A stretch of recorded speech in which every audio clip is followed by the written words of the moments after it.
Working in Boston in the winter is not an easy thing, people. It's not easy. And for me who didn't have a ride, that even make it worse.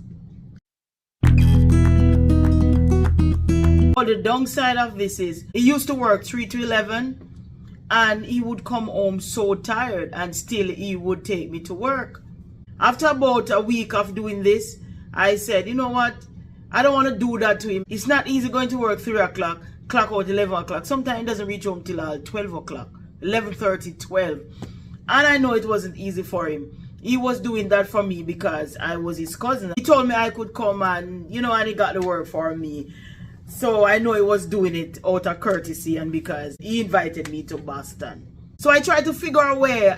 All the time, Sharon is trying to figure ways to move around, ways to make things better. So one day he brought me to work.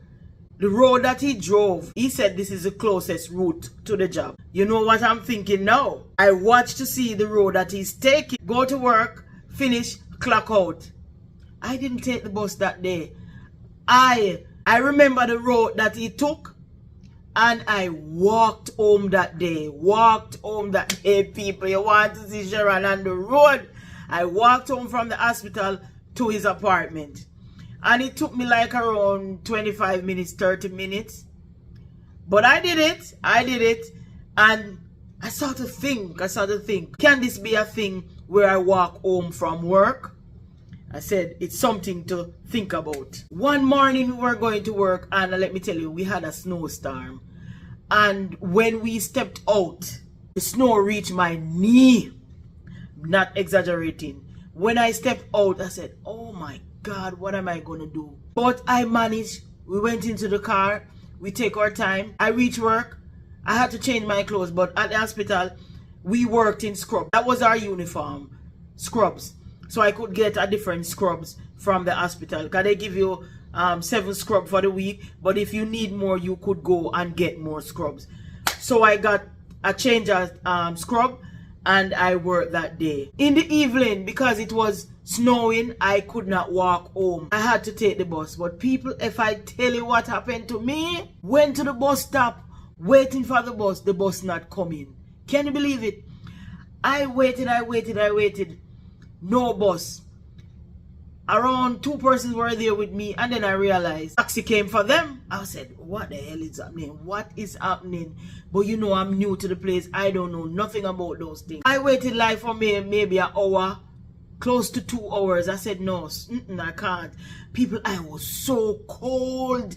I was trembling. I had on my jacket, but I was under that bus shed for nearly 2 hours, and I was so cold. So once again, I remember that road.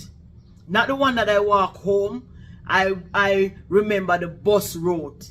Right? The bus road when I am going home. I remember the route that the bus took. And I started walking. You want to see Sharon on the side of the road. But the thing is that road was more popular because it's the bus road. So you will see businesses, you will see people, houses and all of that. So I walked home. It took me around 35-40 minutes. But I reached home. So when I reached a certain part, I said, ooh. When I looked people, I saw my cousin's apartment. I said, yes, this is another option. This is another option for me. I didn't walk to work because it was too early, because I had to reach work 6:30. But I could walk home. So I could save that bus fare. Also, a friend of his introduced me to Uber. Because I wanted to, eliminate my cousin. Because I didn't want to put him through that. So I registered for the Uber and all of that. And I took the Uber to work. And then I walk home. So I only pay 1 fare. And it wasn't expensive for the Uber. It was like maybe $3, $5. And that wasn't bad at the time. I would pay like $2 on the bus. So it's not bad. So I did that for a while. But people remember, I tell you it's going to get better. Ooh. It's not the job that was the problem. You ever hear the saying? See me and come live with me is 2 different things. I am not hiding anything, people. I am going to talk up the things. I'm going to tell you what happened. I realized that my cousin behavior started to change. Hey! his behavior started to change towards me. Yes, he would pretend and talk and laugh and all of that. But I realized he started to say, oh, you know, the apartment upstairs is renting. You know that I'm gonna ask him about it for you. I can get a bed. I can get a dresser. One of my friends, she has downsized and she has furniture that she want to get rid of. I can get them for you and all of that. Remember the people, I just went there. I had to get my foot on the ground. I had to save money. You need money for an apartment. I had to send money back home and all of that. But yet still, he was telling me that he knows of apartment that was renting and all of that. You know what that mean? Him tired to see my face. He want to get me out of him house. And I didn't know, people, that my cousin had OCD. What that mean again, people? Obsessive compulsive disorder. Did I get it right? People put in the comment section if I'm right. I did not know my cousin have OCD. When my cousin come home, everything that I move, if I didn't put it back in the right spot, he would put it back. He would come home and fix it. Mind you know, I'm not a messy person. He knows how he left the house and he knows where is this thing place, where that thing place and all of that. If I cook, he loves my cooking. If I cook and I move a season bottle, if I take something from the cupboard, he knows that it's not there. He knows that it is not in the right position, people. Oh my God. People, if I take a shower and I move the things in the bathroom, mind you, I have my own stuff. He would have to come and fix everything. He would come home at night, 12 o'clock at night, people, rearranging the cupboard. Come home at night, rearranging the pots, the plate. Remember, I know, I am going to work 6:30. And he comes home, he's moving the pots. You know the amount of noise that is in a studio apartment. He comes home and he would clean, people. He would clean. There's not one speck of dust in the house because I know I am with him and I know when you're staying with people, please to make things in order. He would come home and clean. He would come home and scour the bathroom. Eh? You want to hear the amount of noise in the house at that late hours of the morning? Sometimes he wouldn't finish until 2 o'clock in the morning. That's how bad his OCD is. People, it's the first I'm talking about this. Nobody knows this. Nobody. I tell you, nobody knows what I have gone through in America. Nobody knows.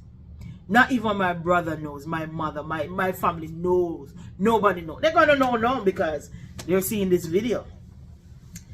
I went through some things with that cousin, people. I catch him talking about me with one as his friend. He thought I was sleeping. He came home and he thought I was sleeping. I heard, because his phone is loud, I heard when the person said to him, say, so she's still there, she not getting an apartment yet. When is she leaving? He said, I'm trying to get an apartment for her, but it's kind of hard and she has to save some money because she just come and I don't have the money to lend her to get an apartment. That's people, you know when I heard that my stomach start to hurt me. I feel some sort of way. People. Oh my God, I could not sleep for the rest of the night when I heard that. Could not sleep. And then what he did, he gave me his bedroom. I didn't ask him to do that. I was willing to sleep in the couch. I was willing to sleep in it, but he gave me his bedroom. He would stay and watch TV until the morning when I go to work. I realized it was taking a toll on him because he was not getting enough sleep. So I know that it's time for me to go. I did not save enough money, and so I was looking for different options. Because let me tell you, the bad treatment start. I tell you, come home at night and he makes noise. He would play his music. He would be on his TV. He'd turn up the TV. He would talk to his friend. He would laugh and talk and all of that. And I am sleeping. What do you think that is telling me, people? Sharon, it's time for you to go. Okay? I was thinking and I was wondering what is my next option, because I started loving the job and I was saving money, right? And I was sending money back home, and I had business to do for my family. I'm going to tell you what. That's in the next video, the business that I'm talking about. What is my next move? I don't know. But I start to think about it, people. I start to think about it. Because I have to make some move because the bad treatment and I'm not getting any sleep and I have to go to work. When I go to work in the morning, I was dragging, I was lagging because I didn't get enough sleep. And he knows that. He knows that. It has become a problem. And I said to him, how much you're charging me? Because I'm staying here with you. Because he mentioned that he wants to get an apartment for me. So I said, let me pay you some of the rent because I start earning money now. Let me pay part of the rent. He said, no. He doesn't want any money from me. The money that I would give him, I could put it towards an apartment. So, he wanted to get me out, which was fear. That's his space. I invaded his space because he's trying to help me. And I didn't feel any way. The only way that I felt was because he was making so much noise in the night, I could not sleep. But that's his apartment. When you move to America, you move into people's place. Anything they do, you have to take people. You have to take. And I realized that I could never, ever treat anybody like that. Never. But I took the treatment. And I started buying my own food. I didn't want to use his food anymore because I realized he would check what was used. And he used to say, this is finished. Oh, so we have to. He started saying we have to buy this and we have to buy that and whatever. So we would go grocery shopping together and I would cook. I started thinking of my next move. But people, that is in another video. That's in another video, my next move. Because I had to do something. I could not take it anymore. And I know he wanted his space. And I was not getting an apartment. And the apartment that we were seeing, it was too expensive for me. The one that he was talking about, and the building that he was, somebody got it like couple days before he asked the man, so nothing was available. But God had a plan. God had a plan, people. God had a plan. I was working with God's plan. But that's in the next video. So people, thank you for watching. Thank you for tuning in to Shar in America. Stick and stay, people. Stay tuned for the next video. Come back, man. Put in the comment section what you think. Until the next video, that is it. I am out. Bye for now.